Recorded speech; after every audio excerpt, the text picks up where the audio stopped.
All right, everybody, welcome back to another episode of Word with Ty Brownlow. I am your host, Ty Brownlow, and remember, no one is worthless. No story is worthless. Today, ladies and gentlemen, I got a very special guest for you. Give you a couple of words about my guest now, all right? Singer, songwriter, producer. But not just any singer, songwriter, producer now, okay? Grammy nominated, award-winning, ladies and gentlemen, all the way from Birmingham, Alabama. South, y'all, okay? South. Now, y'all already know this is going to be good when I get them from the South. Mr. Alvin, Garrett is in the house. What's up, my brother? How are you, sir? Man, I am wonderful. You know, they say Chicago is the capital city of Alabama, you know. All I... Well, you know, I mean, we've been known to have a few artists here or whatever, but don't sleep now. I mean, for those who don't know, Alabama is rich, and I mean rich with musical talent, okay? And I'm speaking to one of them today. So we're here to talk about the man here, all right? Okay? Yes. Now, look, let's just get right into this. You have a new album out, The Lightness of Love, okay? Now, this is your fourth full-length studio album, okay? But this album is a little bit different than, you know, the other previous albums. But before we talk about all that, can you talk a little bit about this album? Man, listen, The Lightness of Love Deluxe is actually my latest release, which is just The Lightness of Love with plus 4 songs, because I just had to extend this feeling that I've been having, which is what the album says itself, the lightness of love. You know, with everything we've been going through, pandemic, social unrest, all of the heaviness that this world is giving us right now, there's nothing like love that can help you experience lightness in your life. That's mental health, spiritual health, emotional health. So when you listen to this music, you're gonna feel light. You know what I'm saying? You're gonna groove, you're gonna wanna smile, because that's the spirit in which I recorded this music. I wanted myself to be light and feel light, but I wanted everyone that hears this music to feel the same. So that's the undertone and that current that you hear in this music. Okay, all right. Now, look, and you hit on some very key, you know, notes right there, because of everything that's going on in the world, and, you know, especially here in the US, you know, the past like 6 months to a year, what have you. We do need that inspiration. We do need that empowerment. We do need that upliftment, you know. So let me just ask now, you know, this is a little bit, well, I'm going to ask, is this a little bit different for you, you know, in composing this project in comparison to the other albums that you've done in the past because of the pandemic? Absolutely. You know, first and foremost, you know, I had to do the production, you know, in-house. You know, you couldn't move around, you couldn't bring people in. So there was a bit of solitude from this project, which I completed at the end of 2020, and my previous project, which is entitled The Awakening, which is absolutely a lot heavier. Because that album, The Awakening, it speaks to the social unrest. I actually recorded it after the George Floyd incident. So, you know, recording all of that music in solitude allowed me to hear myself a lot better, right? The silence of quarantine allowed me to hear the sound of my voice without the demands of the hustle. Right? So without the demands of getting out, engaging and talking to fans, or getting in front of fans, not moving equipment around, you couldn't. Right. So all I could do was hear myself. And there was a beauty in that. And there was a discovery in that, because it was quiet. You know what I'm saying? And so the music people hear now, they listen to my last 2 projects, and after this interview say, let me check this guy out. Yes. The further back you go, you'll even hear me singing in a higher register. Like my register dropped like between my previous earlier projects, which are really, really good. Yes. The last project, The Lightness of Love and The Awakening, I'm singing deeper because I felt more relaxed, right?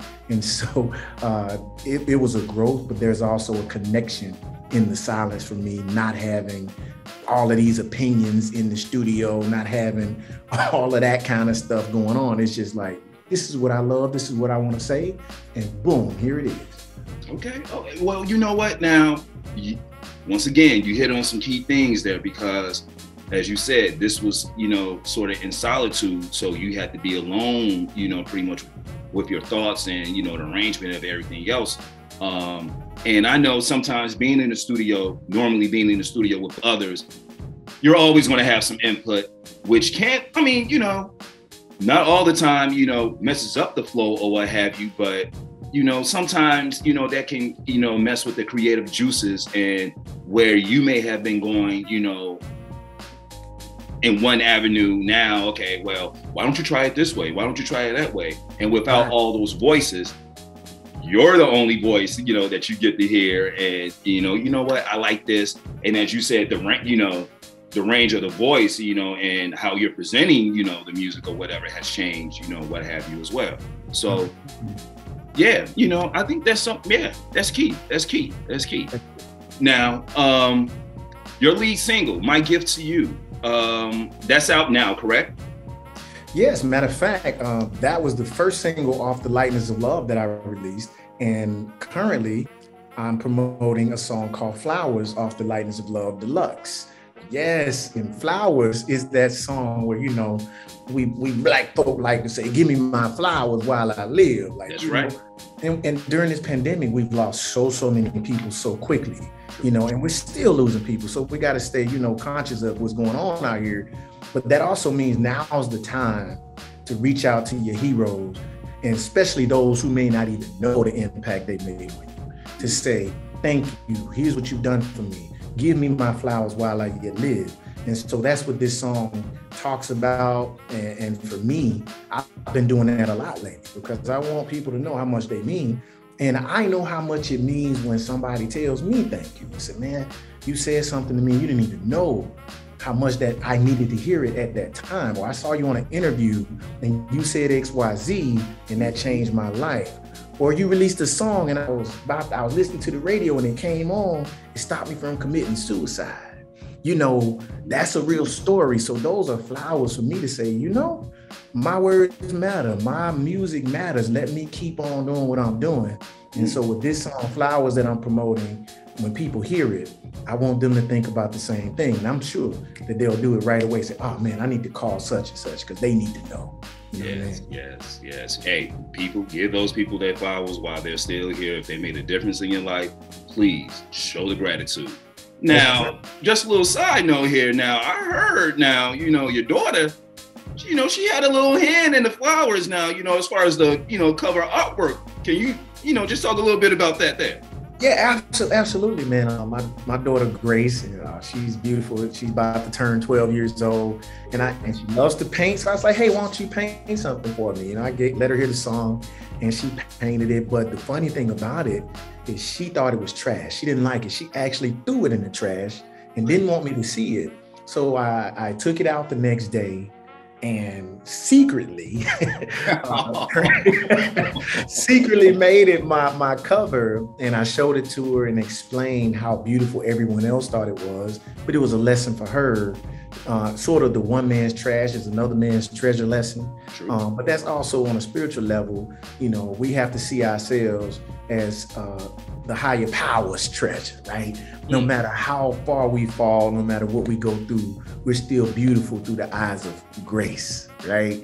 And so teaching my daughter that lesson, that artwork is symbolic for me because I want to live my life in a way where I see myself as beautiful through the eyes of grace and not through my mistakes and my errors and my shortfalls, which helps me pick myself back up when I mess up. You feel me? That's what that artwork is, when people see that and listen and say, hey, this was in the trash, but it's a beautiful piece of work. Hey, you know what? And, look, I understand sometimes, I work with youth and I know how they can be at times like, oh no, it has to be this, it has to be that. Right. And in their mind, well, no, this isn't good enough, so I'm going to throw it away. Well, no, actually, this is beautiful. This is perfect, and this best personifies everything that I'm trying to do. So yes, I'm going to give you your flowers as well. Hey, I'm going to put it, I'm going to make this my artwork. And, I think that's a great lesson, afterwards, that you all were, discussing like, hey, one man's trash is another man's treasure, but you also have to see the beauty in your work as well. So, that's right. That's right. Now, folks, in case you wasn't following along now, some of the words I use, Grammy nominated, and award winning. So award winning songwriter. But before I even get into that now, you're like, what awards? Let me tell you. Soul Train Music Awards, Dove Awards, the Stellar Awards. Okay, now, that's big there. Now, for those of you who don't know, that's pretty big. All right. So let's talk about you being a award winner. And as we talked about previously, people giving you your flowers, but you winning these awards, like, let's talk about that. Like, what does that do for you? How does that recognition, transform over into the music that you put out? Well, I'll give you an answer that a lot of people never expect when I answer this when they ask. It humbles me, man. It fills me with humility, because once you tell people your accomplishments, you're bound to live up to them, right? And it could also, accomplishments can be what I call tombstones. You know what I mean? Most has-beens die at their last accomplishment because they stop dreaming. They keep celebrating what they did back then. They never move forward. And so every time I accomplish something, I celebrate it, but I move forward from it and say, well, when somebody meets me, let my current work pay tribute to my past work. And so if I get comfortable and I'm like, yeah, man, I got a Grammy nomination. How long ago was that? 2012. Or your music is horrible, right? Or just say you get comfortable and you get lax. Mm-hmm. So I always say, man, awards are cool, but it's the dream for me. You know what I'm saying? It's those awards that say keep dreaming.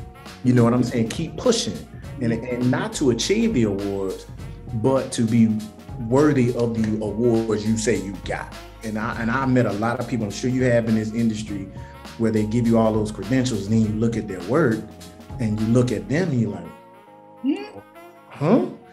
Oh yeah. So, and that's for me is I'm grateful for it all, but I let that fuel me and humble me to say, hey, keep pushing and live up to your resume as you try to build your resume. All right. Well, you know what, man? You're hitting all these good segues for me now, because we about to talk about your resume for a quick second.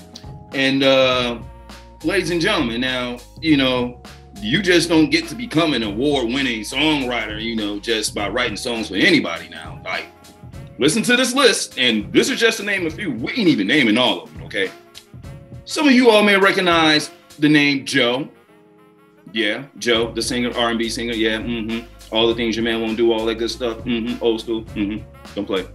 Kelly Rowland, formerly of Destiny's Child. Man, solo now, but you've written for her. Fantasia. Okay, they calling her the next Patti LaBelle, because she like to kick off her shoes and roll across the stage. That's all right. You makes great music though. Johnny Gill. All right, now see, I can't look. My. Put on your red dress. I'm wearing red, but hey, that's another story. All right. Ruben Studdard, American Idol winner. Jordan Knight, Deidre Haddon. You covered. Look. You covered a wide array of genres, from R&B to gospel to jazz.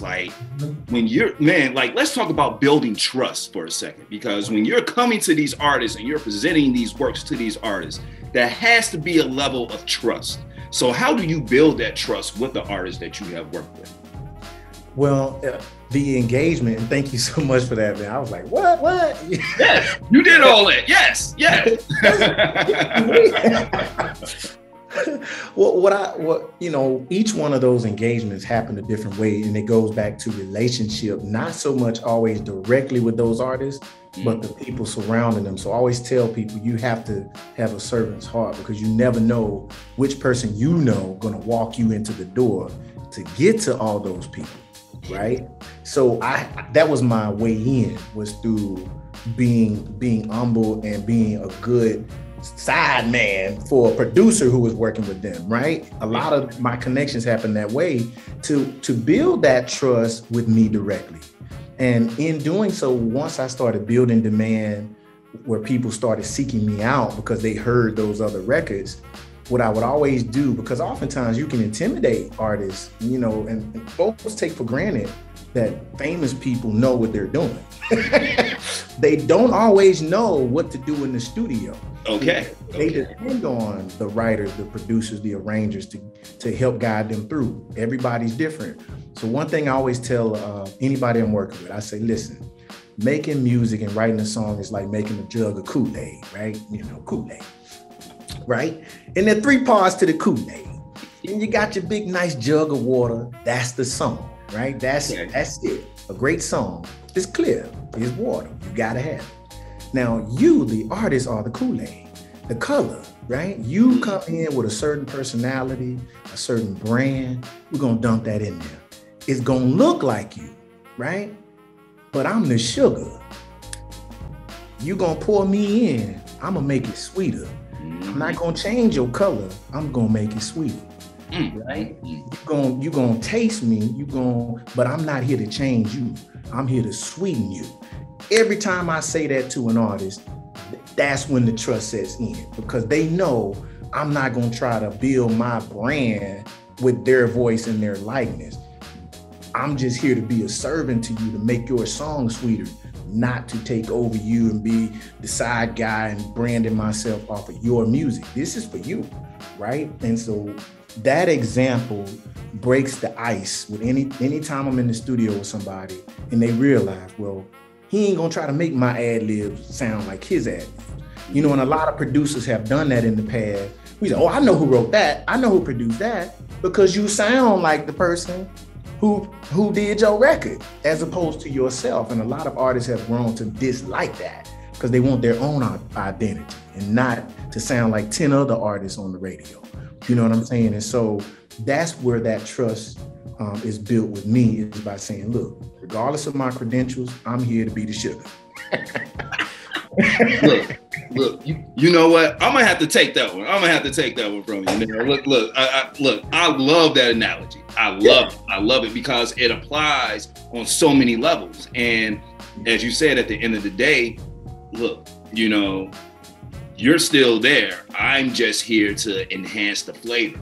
All right. Yeah. I'm here to make it, you know, taste great. You know what I'm saying? Like, it's still you, but look, let me just add my little flavor to it. So, you know, you can just be more like, hey, you know what? Everybody loves Kool-Aid. Of course, you know, but everybody may not want to drink the Kool-Aid, you know, because it may not taste, you know, as well as, you know, the previous, you know, picture or what have you. But I like that. What? Look here now. Come on. Now, if you ask me to add my color, I give it to you. But well, look, now, you being a, you know, Birmingham, Alabama native, you know, there's been some comparisons of Sam Cooke, Al Green, and I can look, as we talked about previously, I've heard your song, you know, It Starts in the Heart. And listening to that, you can hear some of that come through. You know what I'm saying? As you said, you know, you still adding your flavor to it now, but you know, that inspiration or what have you still comes through. Let's talk about, you know, your earlier influences. Okay. You know, to be fully transparent. Come on now. I did not grow up listening to singers primarily.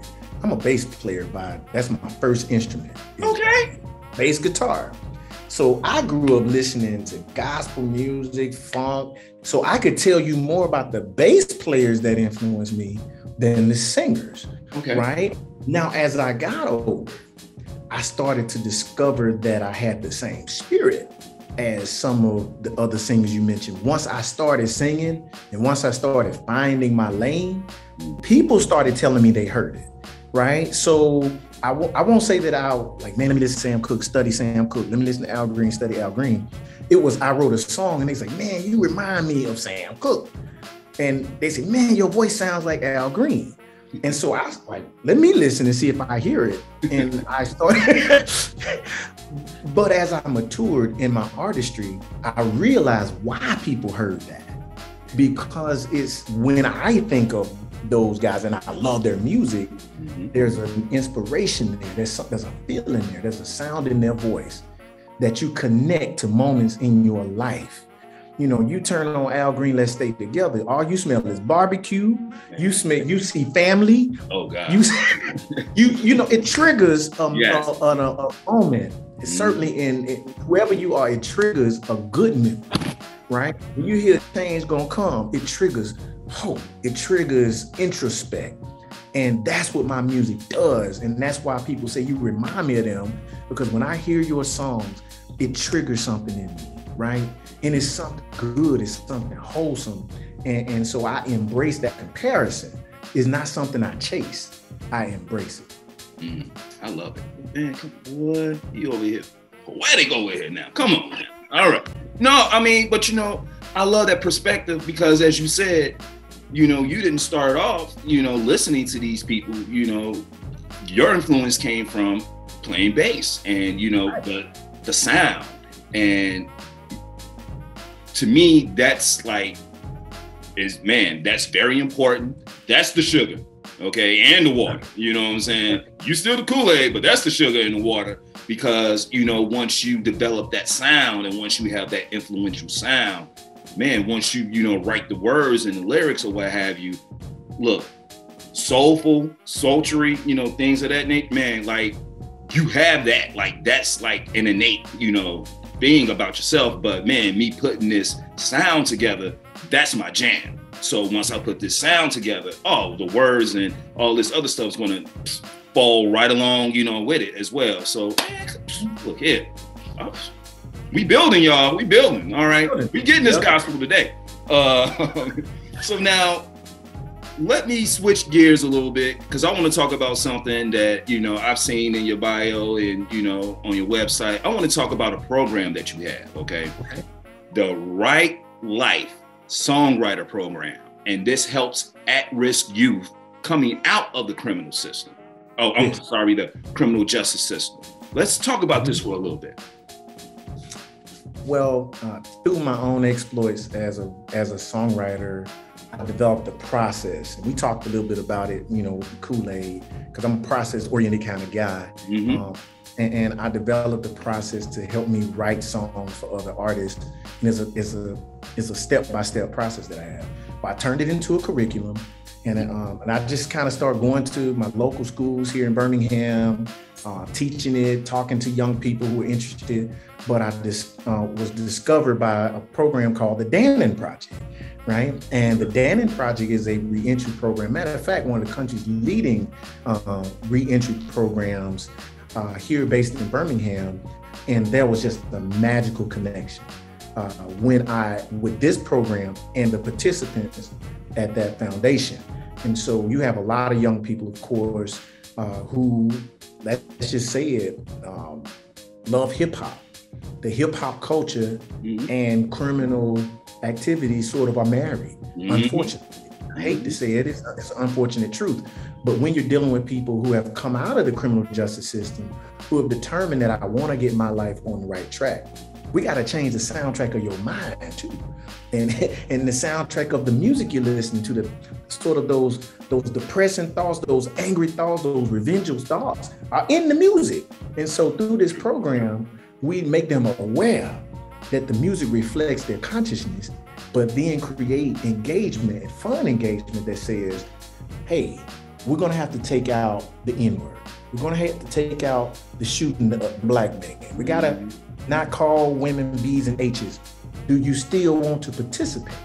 And what you find is they have a whole wide other vocabulary that they can use because they don't want to leave class, because they appreciate the collaboration, they appreciate access to the guidance, they appreciate the knowledge. So they say, oh, what's my buy-in? I can't curse, I can't say the N-word, that's cool. And it's amazing. So what it has taught me and what it has taught them is that you are capable of growing and changing no matter what you've been through. And so the power of this program is not just the songs we write, but it's the process of showing them that I can get my message across to the world I live in without buying into a language that makes the world afraid of me, right? And to a perspective that says, if you Black, you need to look at me and be afraid because I'm Black. You know, that shouldn't be the way we live amongst each other, certainly as Black men. But our music says that you step on my shoes, I'm gonna kill you. Like, let's not do that in our songs. Maybe we'll stop doing it in real life. And we found that so many of our young men, especially our young men, become friends because they're collaborating through this program. And so the Right Life is just a transformative thing, and we're hoping to spread it all around the country. We're starting to get a lot of people ask us to be involved with what they're doing and do this program. So I'm excited about it, as you can tell. Well, look, I'm sitting here listening to you and, you know, like, I love it. To quote an OJ song, the message in the music, you know what I'm saying? That's old school. Anyway, but no, like, I like it because it gives them a voice. Because, you know, I've talked to, you know, plenty of people, you know, on this show from time to time, and those who work with the criminal justice system and those who have come out of the criminal justice system. Sometimes they're looking for that voice. Not everyone's an author, you know, not everyone's a speaker, but you can tell stories and you can get your message across through music, you know, and I think music is like the ultimate universal connector, you know. Throughout anything, you know, else going on with that music, you can connect and you can bridge and you can tell those stories without going the extreme, you know, route of, you know, with the killing and degrading and, you know, drug use and those things. And as you said, unfortunately, hip hop and, you know, the prison system, they do go hand in hand, you know, musically, and that's a little unfortunate. But if you have someone, you know, guiding you along the way and putting the different spin on it and like, hey, you know what? You ain't got to do all that. You can still get your message across, say whatever it is you have to say, acquire a different way of thinking, you know, and, you know, still be you, you know? So hats off to you, sir. Hats off to you. Hats off to the Dannon program. Man, look, that's what's up. That's what's up. That's what's up. Now, if people want to hear more of your music, if they want to get this, you know, man, the album out now, the Lightness of Love Deluxe, you know, flowers and everything else, how can people hear more of your music and how can they follow you on social media? Well, I always encourage people to go to alvingarrett.com to check out my website, but go to all my socials at the Alvin Garrett, not that other Alvin Garrett, the Alvin Garrett, and that's on Twitter, Facebook, Instagram. Is the Alvin Garrett. Check me out, engage, take a listen, check me out, see what I'm all about, and it's a wonderful thing to connect with other human beings. You know what I mean? I'm one of those people that I just love humans, and I know that may sound pretty broad, but I have that love in my heart and desire to put out music that embraces anybody that listens to it, and to be the type of person that embraces anybody that I engage. So I appreciate the opportunity to talk with you and to get to know you and everybody that's supporting you and following you. And we spreading the light and the love, my brother. Okay, hey, look, y'all heard the man, the Alvin Garrett, okay? Not that other Alvin Garrett, the Alvin Garrett. Go to their website, stream that music, okay? Listen, man, support, support, support. You know, that's what we're about around here, okay? Now, it's Alvin Garrett, the Alvin Garrett. I have to ask this question because this is the question that my show is known for. So I'm going to present it to you. What is the one word that best describes you and why? Ooh. Oh, man. I'm just going to go with popped in my head, right? Joyful. Okay. Joyful. It's gonna be it's gonna be a rare day. You're not gonna see me like this, right? If you don't see me like this, you're wondering what's wrong with him. Like, what's wrong? And I am a joyful person, but here's my disclaimer: joy comes by process. You know, I have to fight for joy. Joy comes at a cost. Every time I engage, if I fall short, if I mess up, I got to start by forgiving myself if I'm gonna be joyful. If you do me wrong, I got to go ahead and forgive you quickly because I can't carry that burden on me and be joyful. So everything about how I engage with myself internally and externally with the world is in a way to get back to this place where I can flash those dimples, and not for people to say, man, why are you happy all the time? No, it's healthy. It's healthy for me to smile. It's healthy for me to deal with my conflict and fight to get back to that smiling place to where that's my default. That's my reset. When I reset, I'm this joyful. You know what I mean? When I'm around my kids, we laughing, I'm being using my imagination, dreaming all day. That's the regular, normal Alvin. Anything else has taken me out of that place and I'm fighting to get back. So joyful is me. And anybody that knows me, they'll say, oh yeah, that's Alvin, but don't mess with him. You know, he'll still get you. Well, look, I like it. So my word, I'm going to use light or illuminating, but light, because as you said, well, you pretty much just like broke it all down. And, you know, in order to be that light, you know, man, you have to shine through the darkness, and, you know, you have to be, sometimes you have to like be that, look, if people are lost, man, what's the first thing they're looking for? They're looking for a way out. They need to find that light, you know, right. And, you know, you are that light, you know, you are the person, hey, the Right Life program, you know, you have these people coming out of a, you know, system that they've been incarcerated, you know, they have these thoughts, they have these feelings. Let me show you the way to go, you know what I'm saying? Come follow me. You know, and I can lead you, you know, to where you need to go. And not only will I lead you to where you need to go, man, there's going to be a transformation within that, because the longer you stay in the light, the more you change, you know, and people see you totally different, you know, when you take that step from the dark into the light. So those are my 2 cents, and that's just what it is. Right. And you just gave me some flowers with that one. Look, well, you're going to get these flowers, brother. You're going to get these flowers, okay? We're going to give you these. You're going to take these flowers, Alvin Jarrett, okay? All right. Well, look, I seriously, I wholeheartedly thank you for being a guest on my platform, coming through, blessing us, man. I wish you nothing but success along the way, because you've already had it, but continued success, you know? And once again, ladies and gentlemen, man, this has been Word with Ty Brownlow. I have been your host, Ty Brownlow. Remember, no one is worthless, no story is worthless.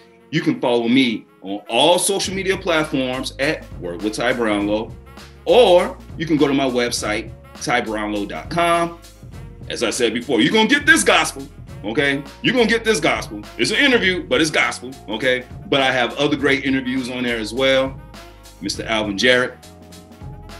Mr. Alvin Garrett, thank you for being my guest. Thank you. I think I kind of like that Garrett.